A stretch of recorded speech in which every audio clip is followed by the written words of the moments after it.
I gasped. I genuinely just went when I saw it, when the boot went into the head twice of the officer on the man who was already down. A woman, I don't know who she was, to him, this woman. A woman was kneeling next to him, trying to protect him from any more blows by the looks of it and to check on his well-being because the man was already downed, as I understand it. But again, we'll wait till all the facts are out. But as I understand it, he'd already been tasered. And there was clearly an incredibly heightened situation going on around that particular zone at the airport. What I've read since, and I'm sure some of you will have read it as well, is that there'd been an incident before the film that we see, which would make sense because those things tend not to come out of nowhere, in which police officers had themselves been attacked, one of them reportedly having their nose broken. So you can imagine that the mood, the tempers were high. The pitch of the incident was very high, clearly. And I have never arrested a person. A grown man, a strong grown man. I've never arrested anybody. So the calibrations you make about the strength of the individual and when to go in and how hard to go in, I have never made those calibrations. And I know that police officers have to do that kind of calibration all the time. However, looking at the video, you can't but be shocked by a man who is lying face down on the floor with a woman kneeling next to him, other men being contained behind him. But he is face down on the floor and appears, from what I can see, to have already been disabled in some way. He lifts his head. I'm describing this in case you haven't seen it. He lifts his head to, as you would, to assess what the hell's going on around you at this point. Whatever he may or may not have done before, that's what he was clearly doing when he lifted his head. And then an armed police officer goes in and with heavy boots that you would imagine police wearing, he kicks the man square in the face and then stamps on his head and then kneels on his back with one knee. And it escalates the situation so extremely. It makes everybody around the police react. It makes the police officers around that particular officer react and panic, and they're in an even more heightened state. And to describe it as an escalation, I think, is an understatement. We already know that you can kill a person with one punch to the head. What you could do, and thankfully it doesn't seem to have happened, but what you could do kicking somebody squarely in the face while they're on the ground and then stamping on their head and then kneeling on their back, it doesn't take a medical person to realise what the dangers to life those moves actually are. So there are big questions here for Greater Manchester Police to answer. We know that Andy Burnham, the Mayor of Greater Manchester, he's called for people to stay calm. In the light of this, there was a protest yesterday evening outside police headquarters, I think it was, which was a peaceful protest. Obviously, people were angry, understandably, but it was a peaceful protest and went off without incident. But the police have big answers, big questions to answer over this. During my career with GMP, I did actually serve at Manchester Airport as an AFO, an approved firearms officer. Yeah. So I was armed at the airport, and I've also worked in the greater Manchester area as an armed officer for a time. So I've arrested people at gunpoint, and I've arrested people whilst carrying a firearm, but not at gunpoint. When I saw the footage yesterday, my first thought was, knowing how difficult it is in a violent and possibly very violent situation where the officer is alleged to have been assaulted prior to that. The gentleman was on the floor. And it's a very volatile situation with a number of people involved. And it's horrible. Onlookers, There's no getting away from the fact that, you are sometimes fighting for potentially your life. And when you're carrying a firearm, you are trained, and it is expected of you that you retain that firearm at all times. And you can ultimately use lethal force, if necessary, to retain that firearm. The ramifications of someone taking the firearm off of you are terrible, and then using it against yourself or something else is terrible. However, the holster that he's equipped with it's not as easy as seeing on the TV when someone pulls a pistol out of a holster. It's not easy to take it out. You have to do it in a particular way. It's good to hear. That's good to know, Mark. There seemed to be, just looking at the footage, absolutely no justification for the level of violence used. Yeah. Yes, he is entitled, if necessary, to use proportionate violence, and that can ultimately be, as a firearms officer, the taking of someone's life if that is deemed what's acceptable. And if he was genuinely worried that his firearm was being taken, he can use force to stop that happening. But in reality, that man was on the floor, incapacitated, face down. I looked at the footage. He didn't have anything in his hands that I could see. He might have had a weapon underneath him. We don't know that. But I just couldn't see why he wasn't quickly handcuffed and in that way restrained. It did look to me like that officer lost control for a moment, and hopefully it's a momentary lapse in his ability to perform his duty. To be a firearms officer in Greater Manchester Police, I can't speak for the forces. You go through a very strict selection process. I'm sure, and you have to offer, don't you? You're not hauled in to do it. You have to offer. Absolutely, to do it. You do, and it is without a shadow of a doubt the toughest job within the police that I ever performed.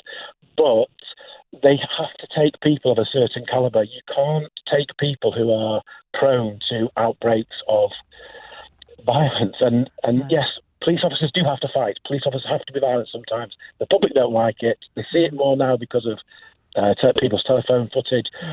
But you have to draw a line and say, at this point, I can't step over that line. I'm empowered by the police, the public, to react a certain way in situations.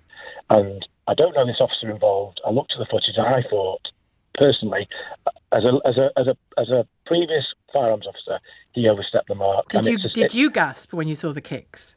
Or it wince? Was horrible. Did you wince? I did. And I've looked online today.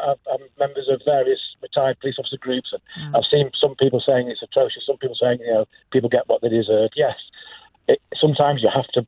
Listen, the thing is, Mark, we all feel. I feel it. I feel when I hear. Particularly in journalism, obviously, you talk about a lot of crimes and horrible stories. And, when I hear some of the things that people have done to people, I feel violence sometimes towards the perpetrators. And of course, you think, if I got my hands on that little smart kick that, I think that. Yeah. I absolutely think that. But I don't do it. I can't do it, In the self-defence of yourself or another. Yeah. Or, in this case, if he genuinely thought his weapon was going to be taken, he can ultimately use our eyes. But we've seen the footage. The man was nowhere near his firearm.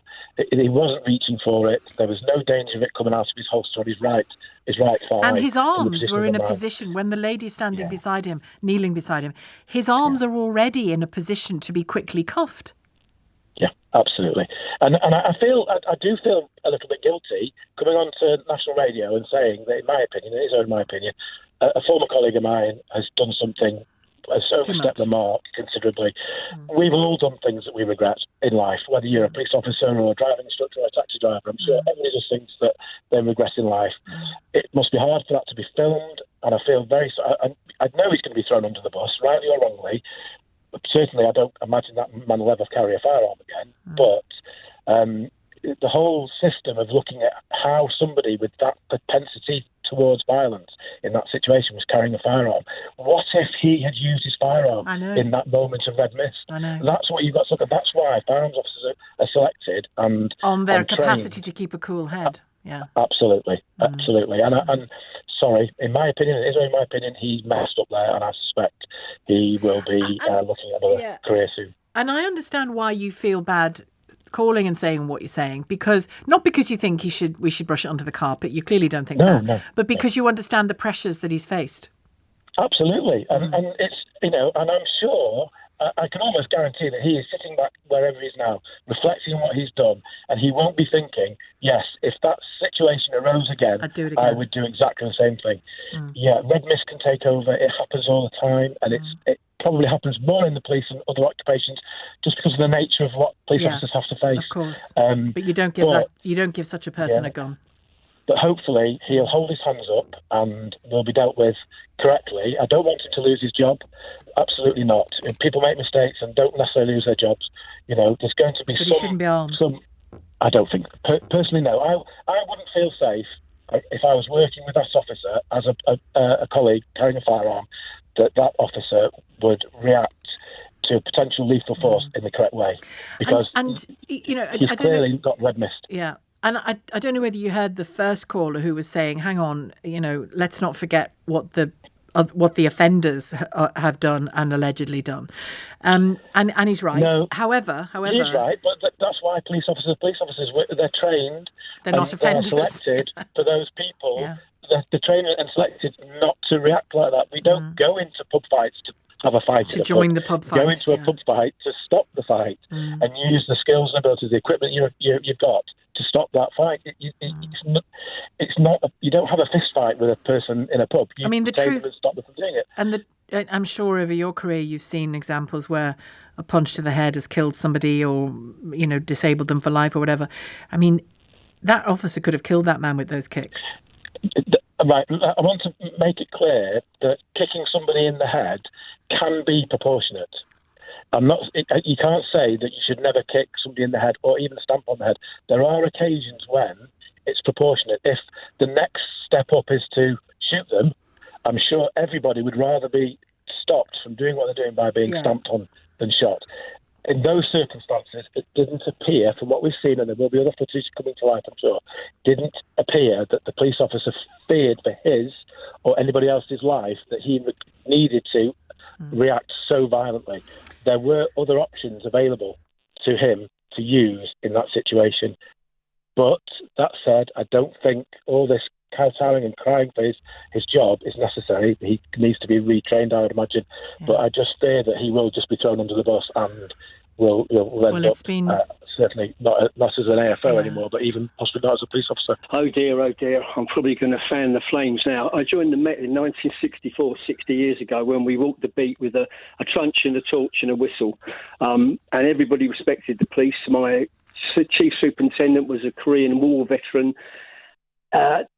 You have to ask, the majority of the public, you and I, would never be lying on the floor in Manchester Airport.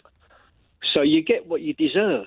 If we had a police force like in France or Germany or Spain, where they are a force, not a service, this wouldn't. I mean, the big mistake he made, of course, was waiting until he get him to the station and then kicking him in the head, not doing it in front of someone filming it. But there you go. I've had me say. Do you really think that? Yeah, I mean, people who behave like that, they do it because they can get away with it. They can talk to the police like that. You watch the programmes on the telly, YouTube. No, I hear it, yeah. But what, then the police response should be what? To kick someone in the head because of it? No, they should be a force where people are too frightened or too in respect of the police force not to even behave like that. You've got to ask yourself, what sort of police force do you want? Do you want what happens in your description of the police force? Where is policing by consent in all of this? Well, I don't think it should be policing by consent. I think you should have a police force. That's the only way you cure all this shoplifting, bad behaviour. It won't affect 99.9% of the population because we're all decent, law-abiding people.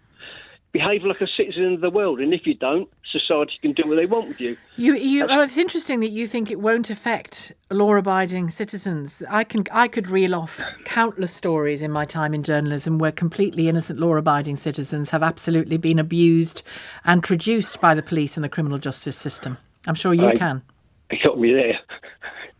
What can I say? You get the police force that you want.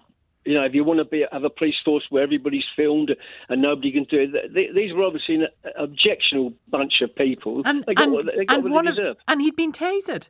And he was floored and had been tasered. So what? Just so the policeman's got a great story to tell when he goes back, he gets to kick him in the head twice. Well, he wasn't tasered enough, was he? If he could raise his head and start shouting obscenities at him, whatever he was doing. What shocked me the most was the emotion compared to the situation I had a couple of years ago in Germany. I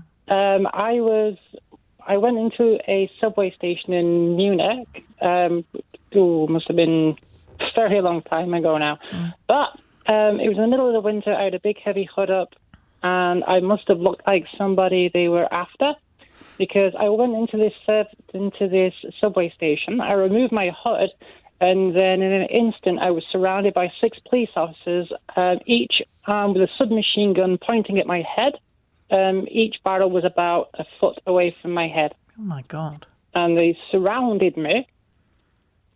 And I just paused and very slowly put up my hands, obviously, because I had all those machine guns pointing at me. Yeah. And the head officer spoke to me in German. I said, I'm sorry, I don't speak German.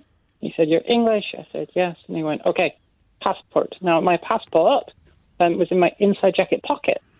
And that's generally where, according to the films, baddies keep handguns. You didn't want to put your hand in there, yeah. No. So I just thought, So using my left hand, I very slowly opened my jacket. And then using my right hand, I very deliberately went to like a pincer with my thumb and index finger. And Yeah. very, very slowly took out my passport, handed it to the head guy. He moved back, and then two police officers kind of moved in. So I had a barrel in each eye, a barrel in each ear, and one at the back of my head. Oh, my God. And he asked me a few questions, and I answered. And he gave me my passport back, and then like ninjas, they vanished. And the clear difference was their emotions. The German police officers' emotions were all the time, it was military precision. They were calm, very calm and direct.